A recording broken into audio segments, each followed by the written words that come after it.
Ayer noche, los Featherington ofrecieron una cena y, aunque esta autora no tuvo el privilegio de asistir, se ha comentado que la velada fue todo un éxito. Asistieron tres Bridgerton, pero, por desgracia para las señoritas Featherington, ninguno de la variedad masculina. Estaba ahí el encantador Nigel Berbrook, dedicando gran atención a la señorita Philippa Featherington. Esta autora se ha enterado de que fueron invitados Benedict y Colin Bridgerton, pero tuvieron que enviar sus excusas. Revista de Sociedad de Lady Whistledown, 19 de mayo de 1817. A medida que los días se fundían en una semana, Sophie fue descubriendo que trabajar para las Bridgerton podía mantener ocupadísima a una muchacha. Su trabajo de doncella consistía en atender a las tres hijas solteras, por lo que sus días estaban repletos, entre peinarlas, arreglar ropa, planchar vestidos, lustrar zapatos, etc. No había salido de la casa ni una sola vez, a no ser que contara los momentos que pasaba en el jardín de atrás. Pero si la vida en casa de Araminta había sido triste, monótona y humillante, en la casa de las Bridgerton abundaban las risas y las sonrisas. Las niñas reían y se tomaban el pelo entre ellas, pero nunca con la crueldad con la que ella había visto a Rosamund tratar a Posey. Y citando el té, era informal, en la casa de estar de arriba, y solo estaban presentes Lady Bridgerton y sus hijas. A ellas siempre la invitaban a participar.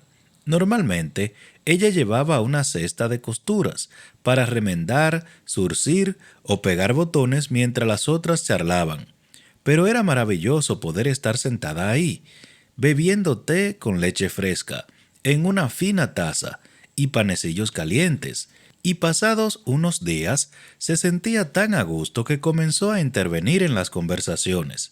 La hora del té se había convertido en su favorita. Una tarde, alrededor de la semana después de lo que ella había comenzado a llamar el gran beso, Eloise preguntó: ¿Dónde crees que podría estar Benedict? ¡Ay! Cuatro caras Bridgerton se giraron hacia Sophie. ¿Te sientes mal?, le preguntó Lady Bridgerton, con la taza detenida a medio camino entre el platillo y su boca. Me pinché el dedo, contestó Sophie, haciendo una mueca. Los labios de Lady Bridgerton se curvaron en una misteriosa sonrisita. «Madre te ha dicho», dijo Hyacinth, de 14 años, «por lo menos 1000 veces». «¿1000 veces?», preguntó Francesca con las cejas arqueadas. «100 veces», corrigió Hyacinth, mirando furiosa a su hermana, «que no tienes que traer tus remiendos al té». Sophie tuvo que reprimir una sonrisa. «Me sentiría una holgazana si no lo trajera», dijo. «Bueno, yo no voy a traer mi bordado», declaró Hyacinth, aunque nadie le había pedido que lo trajera. «¿Te sientes una holgazana?», le preguntó Francesca. «Ni lo más mínimo», replicó Hyacinth. «Has hecho sentirse holgazana a Hyacinth», dijo Francesca a Sophie. «No me siento holgazana», protestó Hyacinth. «Llevas bastante tiempo trabajando en el mismo bordado, Hyacinth», dijo Lady Bridgerton después de acabar de tragar un sorbo de té. «Desde febrero, si no me falla la memoria». «Nunca le falla la memoria», explicó Francesca a Sophie. Hyacinth dirigió una mirada furibunda a Francesca, que sonrió a su taza de té. Sophie tosió para ocultar su sonrisa. Francesca, que a sus 20 años era solo un año menor que Eloise, tenía un sentido del humor pícaro y provocador. Algún día Hyacinth estaría a su altura, pero aún no había llegado ese momento. «Nadie ha contestado mi pregunta», terció Eloise, dejando la taza en el plato con un fuerte clac. «¿Dónde está Benedict? No lo veo desde hace siglos». «Hace una semana», enmendó Lady Bridgerton. «¡Ay! ¿No te has puesto el dedal?», preguntó Hyacinth a Sophie. «Normalmente no soy tan torpe», masculló Sophie. Lady Bridgerton se llevó la taza a la boca y la mantuvo ahí un buen rato. Sophie apretó los dientes y reanudó su trabajo con renovado brío. La sorprendía mucho que Benedict no se hubiera presentado en la casa en toda la semana, desde el gran beso. Se había sorprendido asomándose a las ventanas, metiendo la nariz en los rincones, siempre con la esperanza de verle, pero él no estaba nunca. No sabía discernir si se sentía decepcionada o aliviada, o las dos cosas. Las dos cosas, ciertamente, concluyó exhalando un suspiro. ¿Has dicho algo, Sophie?, le preguntó Eloise. No, repuso ella, negando con la cabeza, pero sin apartar los ojos de su pobre índice maltratado. Arrugando la nariz, se apretó la yema y vio formarse lentamente una gotita de sangre. ¿Dónde está?, insistió Eloise. Benedict tiene 30 años, dijo Lady Bridgerton apaciblemente. No tiene por qué informarnos de todas sus actividades. Eloise emitió un fuerte bufido. Eso es un cambio radical respecto a la semana pasada, madre, comentó. ¿Qué quieres decir? ¿Dónde está Benedict?, remedió Eloise en una buena imitación de su madre. ¿Cómo se atreve a marcharse sin decir palabra? Es como si hubiera desaparecido de la faz de la tierra. Eso era diferente, dijo Lady Bridgerton. ¿En qué?, preguntó Francesca, que tenía puesta su habitual sonrisa guasona. Había dicho que iría a la fiesta de ese horrendo muchacho Cavinder, y después no volvió, mientras que esta vez se interrumpió y frunció los labios. ¿Y por qué habría de explicarle mis motivos? No logró imaginarlo, masculló Sophie. Eloise, que estaba a su lado, se atragantó con el té. Francesca se apresuró a darle unas palmadas en la espalda y se inclinó a preguntar: ¿Dijiste algo, Sophie? Negando con la cabeza, Sophie enterró la aguja para dar la siguiente puntada en el dobladillo que estaba repasando y erró totalmente el blanco. Eloise la miró de reojo, bastante extrañada. Lady Bridgerton se aclaró la garganta. Bueno, creo que se interrumpió y la dio la cabeza. Oye, ¿hay alguien en el corredor? Ahogando un gemido, Sophie miró hacia la puerta, esperando ver entrar el mayordomo. Wickham siempre la miraba desaprobador antes de decir cualquier reclamo o noticia que llevara. No aprobaba que la doncella tomara el té con las señoras de la casa, y si bien nunca expresaba su opinión sobre el asunto delante de las Bridgerton, rara vez se tomaba la molestia de impedir que se le reflejara la opinión en la cara. Pero no fue Wickham el que apareció en la puerta, sino Benedict. «¡Benedict!», exclamó Eloise, levantándose al instante. «Justamente estábamos hablando de ti». «¿Ah, sí?», dijo él mirando a Sophie. «Yo no», masculló ella. «¿Dijiste algo, Sophie?», preguntó Hyacinth.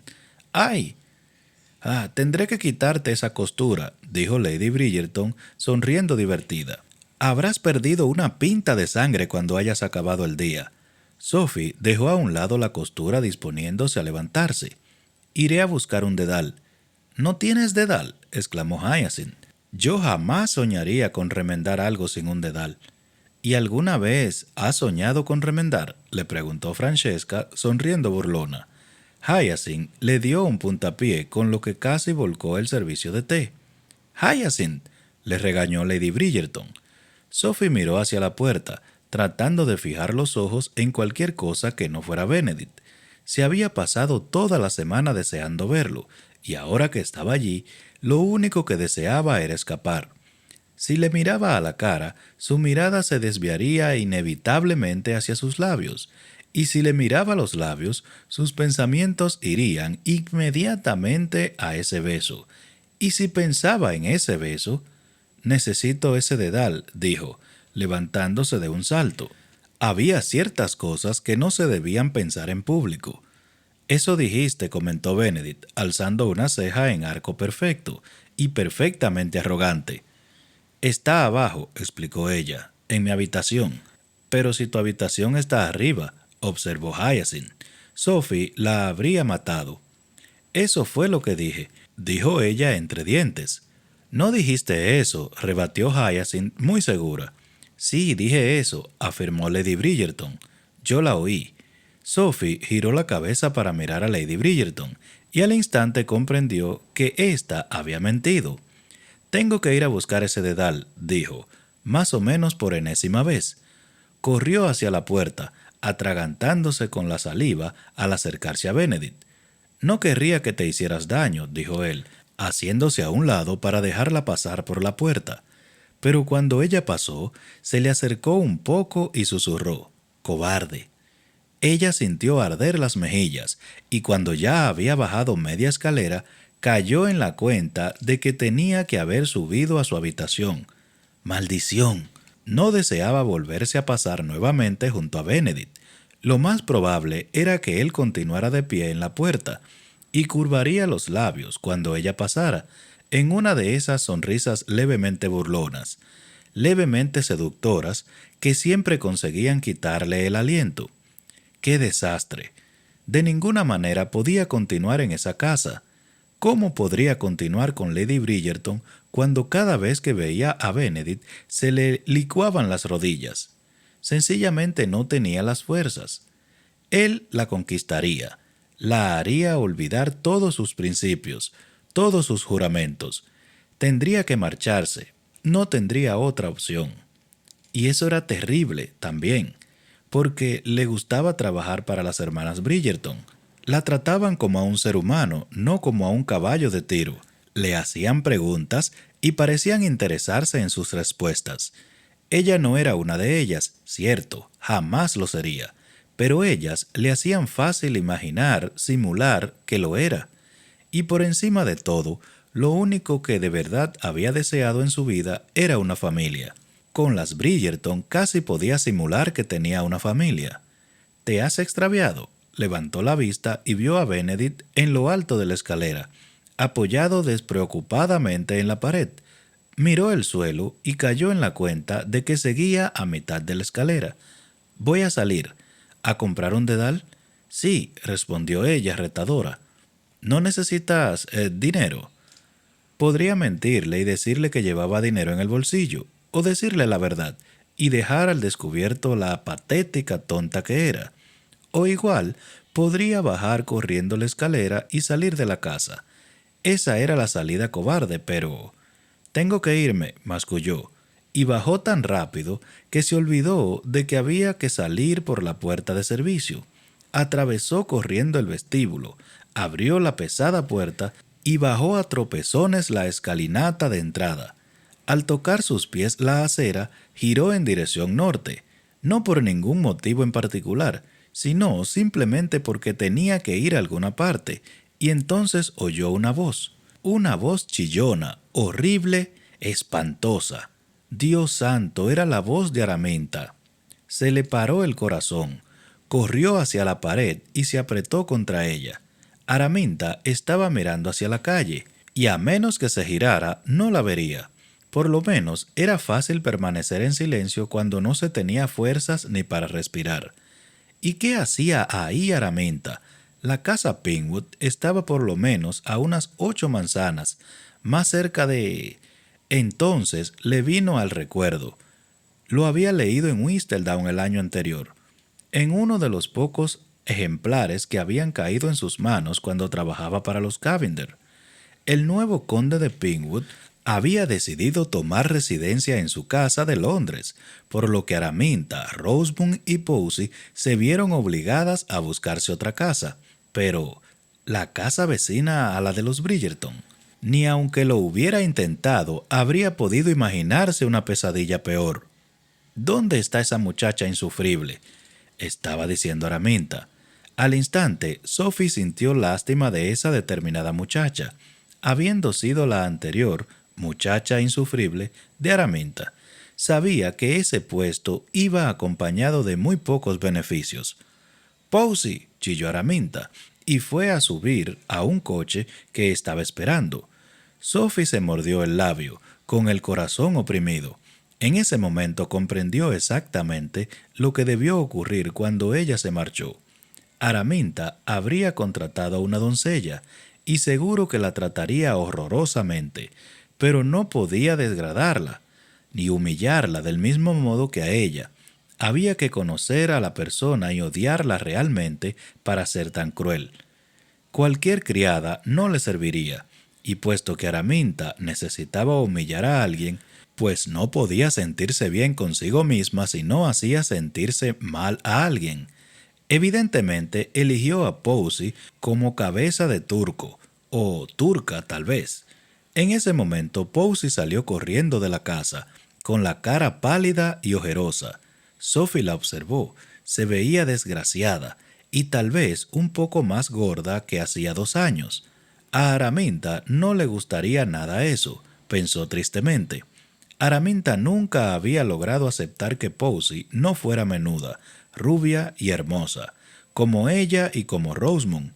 Si ella había sido el castigo de Araminta, Posey siempre había sido su desilusión, pensó.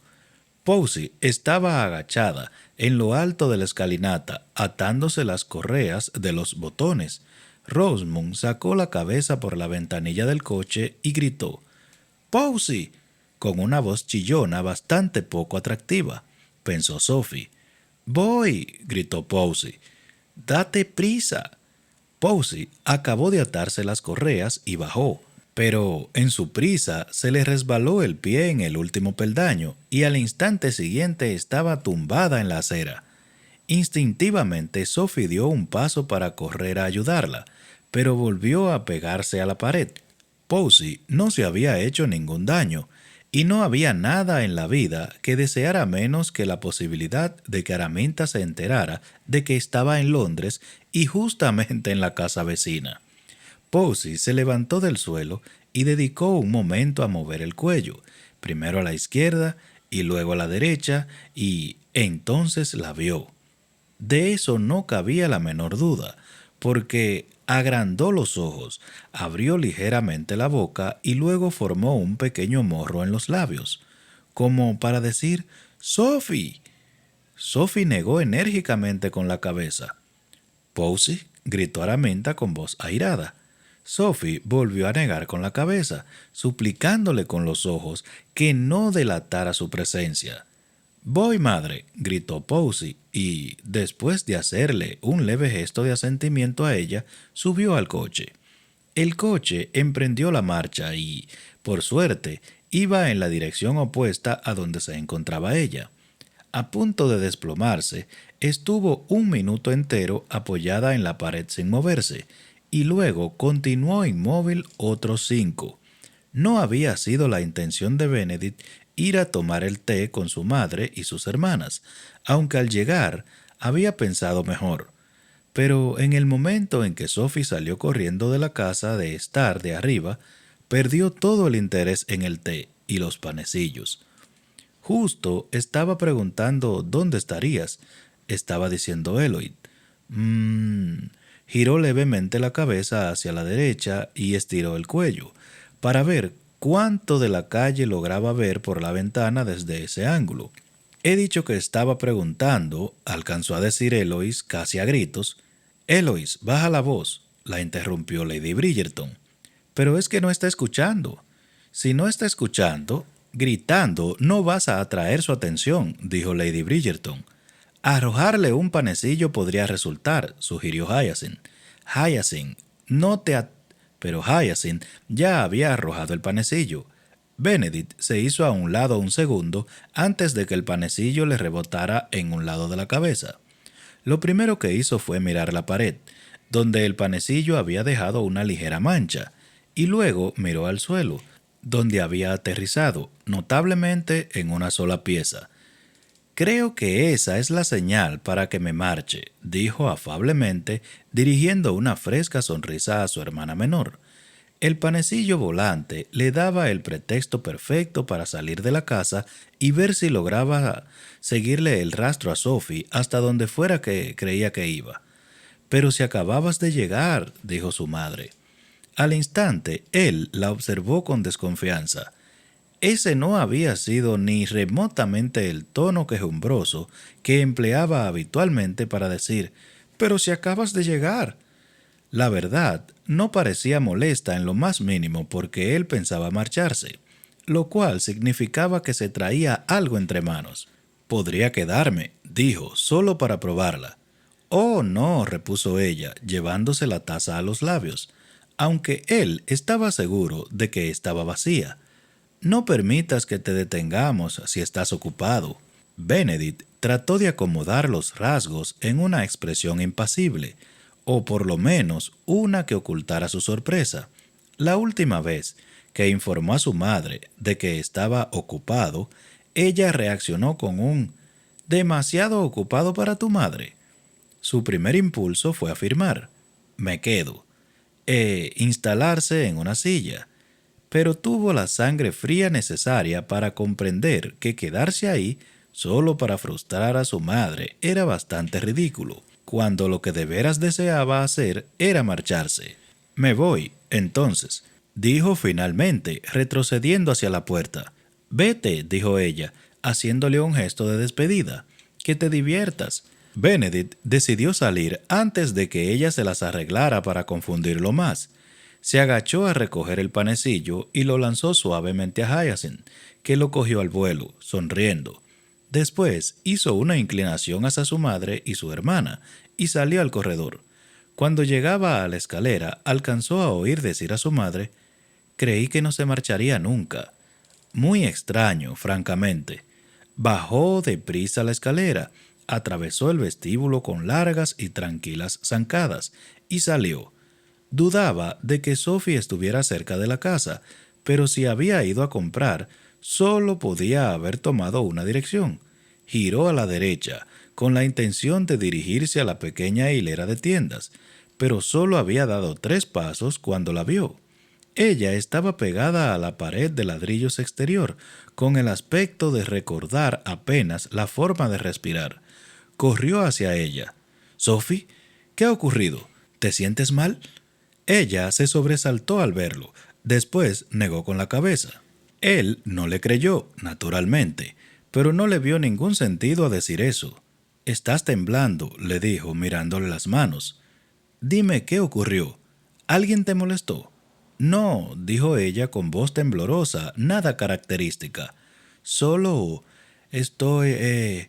Miró hacia el lado y vio la escalinata. «Me tropecé al bajar y me asusté».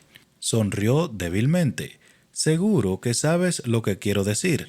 Esa sensación de que te han dado un vuelco las entrañas».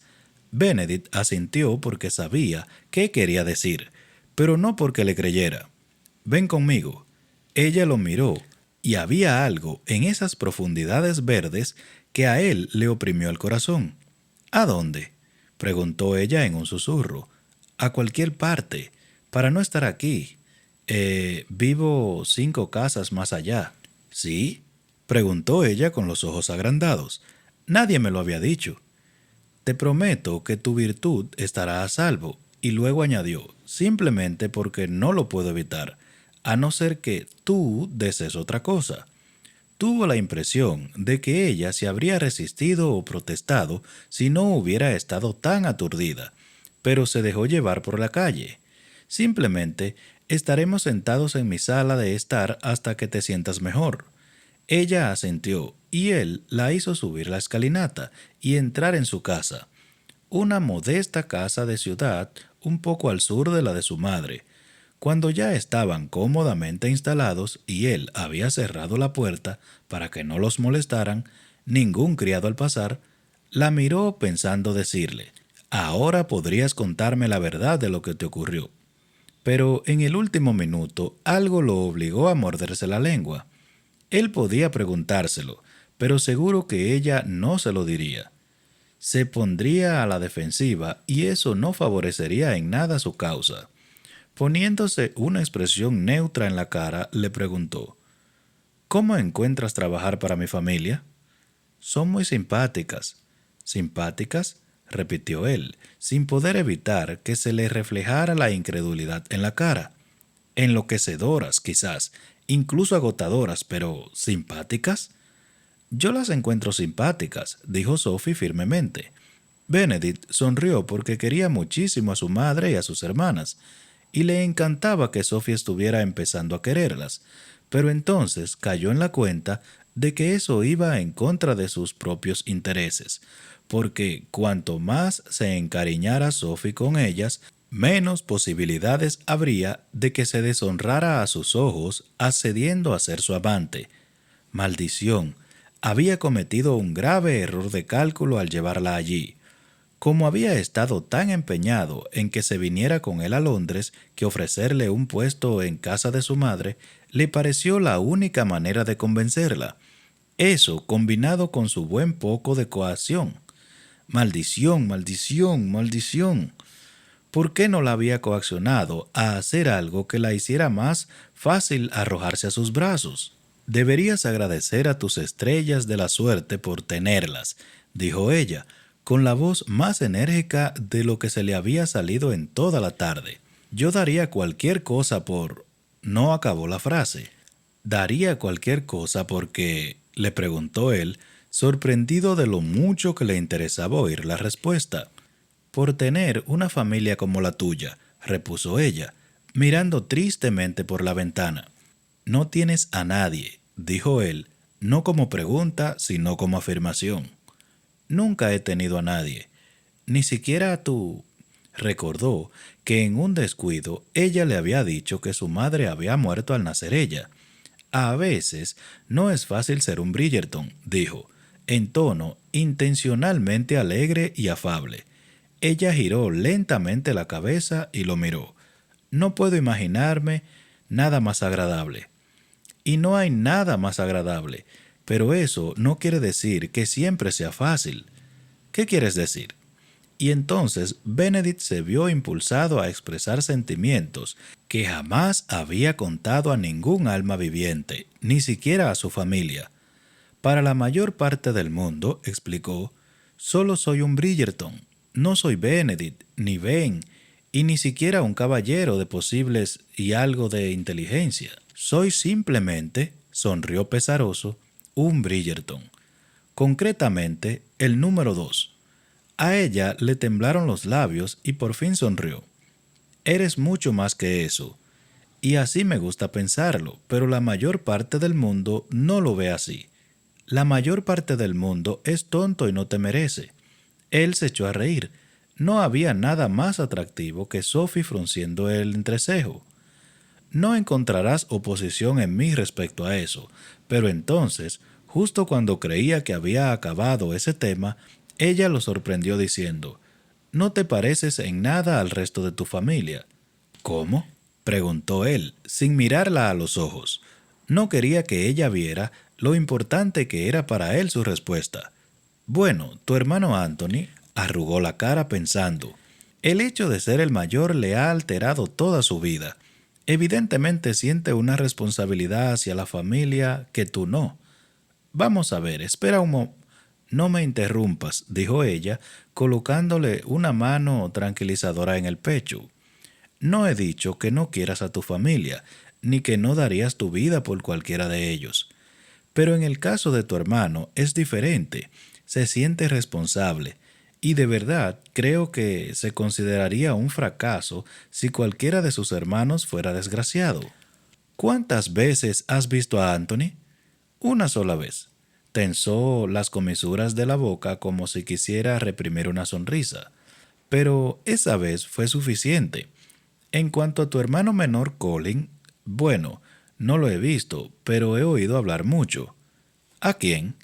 «A todo el mundo, por no decir que siempre lo mencionan en la hoja Whistledown, la que, he de confesar, he leído durante años». «Entonces sabías de mí antes de conocerme». Ella asintió. «Pero no te conocía. Eres mucho más de lo que imagina Lady Whistledown». «Dime», dijo él, colocando la mano sobre la de ella, «¿qué ves?» Sophie lo miró a los ojos, examinando esas profundidades color chocolate, y vio algo que jamás habría soñado que existía. Una diminuta chispa de vulnerabilidad, de necesidad. Él necesitaba saber qué pensaba ella de él, que él era importante para ella. Ese hombre, tan seguro de sí mismo, necesitaba su aprobación. Tal vez la necesitaba a ella. Giró la mano hasta que se tocaron las palmas y con el índice de la otra mano trazó círculos y remolinos sobre la fina cabritilla de su guante. «Eres», comenzó, tomándose su tiempo porque sabía que cada palabra pesaba más en ese intenso momento. «No eres del todo el hombre que presentas ante el resto del mundo. Te gusta que te consideren gallardo, elegante, irónico, perspicaz, y lo eres, pero bajo todo eso eres mucho más. Te importan las personas, continuó, consciente de que la voz le salía rasposa de emoción. Te importa tu familia e incluso te importo yo, aunque Dios sabe que no siempre me lo merezco. Siempre, interrumpió él, llevándose su mano a los labios y besándole la palma, con un fervor que a ella le cortó el aliento. Siempre. Y... y le costaba continuar, estando esos ojos fijos en los de ella con una emoción tan transparente. ¿Y qué? La instó él en un susurro. Gran parte de lo que eres te viene de tu familia, dijo ella casi a borbotones. Eso es muy verdad. No se puede crecer con tanto amor y lealtad y no ser una persona mejor debido a eso. Pero en el fondo de ti, en tu corazón, en tu alma, está el hombre para ser el cual naciste. Tú, no el hijo de alguien, no el hermano de alguien, tú. Benedict la observó atentamente, abrió la boca para hablar, pero descubrió que no tenía palabras. No había palabras para un momento como ese. En el fondo, continuó ella, tienes el alma de un artista. No, dijo él negando con la cabeza. Sí, he visto tus dibujos. Eres brillante. Yo no sabía cuánto hasta que conocí a tu familia. Los has captado a todos a la perfección, desde la expresión guasona de Francesca cuando sonríe hasta la travesura en la forma como Hyacinth pone los hombros. Nunca le he enseñado a nadie mis dibujos, reconoció él. Ella levantó bruscamente la cabeza. No, en serio, a nadie. Pero es que son excelentes. Tú eres excelente. Estoy segura de que a tu madre le encantaría verlos. No sé por qué, dijo él, sintiéndose tímido, pero nunca he deseado enseñárselos a nadie. Pero a mí me los enseñaste, dijo ella dulcemente. No sé, me pareció bien, y entonces el corazón se saltó un latido, porque de pronto todo estaba bien. La amaba. No sabía cómo ocurrió eso, solo sabía que era cierto. No era solo que ella conviniera a sus necesidades corporales. Había habido montones de mujeres convenientes en ese sentido. Sophie era distinta. Lo hacía reír, lo hacía desear hacerla reír. Y cuando estaba con ella, bueno, cuando estaba con ella la deseaba desesperadamente. Pero durante esos momentos en que su cuerpo lograba mantenerse controlado, se sentía contento, satisfecho. Era extraño eso de encontrar una mujer que pudiera hacerlo feliz con su sola presencia. Ni siquiera necesitaba verla, ni oír su voz, ni oler su aroma. Simplemente necesitaba saber que estaba allí. Si eso no era amor, no sabía qué era. La contempló, tratando de prolongar el momento, de retener esos instantes de perfección total. Vio que algo se ablandaba en sus ojos y el color pareció fundirse, convertirse en una brillante esmeralda en un musgo blando y armonioso. Se le entreabrieron y ablandaron los labios y comprendió que tenía que besarla, y no porque lo deseaba, sino porque tenía que besarla. La necesitaba junto a él, debajo de él, encima de él. La necesitaba dentro de él, alrededor de él, como una parte de él. La necesitaba como necesitaba el aire. Y pensó en ese último instante racional antes de que sus labios encontraran los de ella. La necesitaba en ese preciso momento.